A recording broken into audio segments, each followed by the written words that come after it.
Hello kapango, it's me Luna. Welcome to my vlog. Happy weekend and have a blessed Sunday kapango. So for today's video kapango, i-share ko naman po sa inyo ang aking tipid ulam tips idea.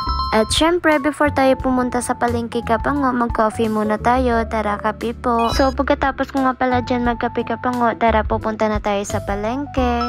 Or ang tawag dito sa amin kapango, in Ilonggo, is talipapa. Kung magsisigang sana ako kapango, kaso wala pong hipon. At saka, nag-decide na lang ako na tinulang manok na lang yung lulutuin ko for today's vlog. Yes, kapango, magtitinulang manok po tayo for today's video. So, bumili tayo dyan kapango ng manok, kapayas, nor, magic sarap, at saka bawang. At saka sili kapango. Tapos nakalimutan ko dyan bumili ng tanglad. At nandito na tayo sa boarding house kapango. At syempre mag-prepare na tayo ng ating lulutuin. At pasensya na nga pala sa voiceover ko. Medyo paos po tayo ngayon kapango.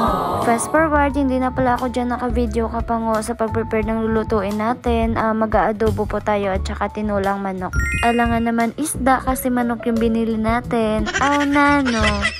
At dahil nakalimutan natin bumili ng tanglad, lumabas muna ako before magluto.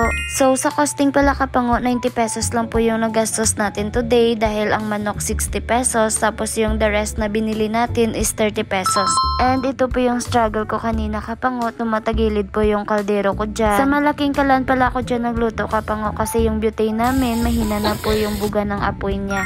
At pagkatapos ko dyan sa pag-isa kapango, tinimplahan ko na po yung ating tinola. Naglagay lang ako dyan ng water, tapos inilagay ko na yung nor cubes at saka nilagay ko na din yung papaya. And yung tanglad kapango, syempre sabay-sabay na para sabay-sabay din maluto, diba? O siya, naglipat na pala ako sa maliit na kalan kapango kasi parang delikado na po magluto sa malaking kalan, parang mawawasak na kasi yung feeling ko lang ay feeling on char eme. So palipat-lipat pala tayo dyan ng pwesto kapango, alam nyo na, dapat creative tayo sa paggawa ng content.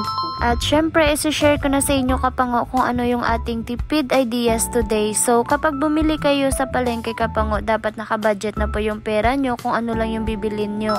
Kagaya sa akin kapango, yung budget ko sa ulam ko today is 100. So, before ako bumili kapango, sinasabihan ko talaga yung tindero or tindera na kung magkano lang yung budget ko para dyan. Para mahati-hati ko kung ano pa yung pwede ko bilhin at saka yung ibang sangka para sa lulutuin kapango.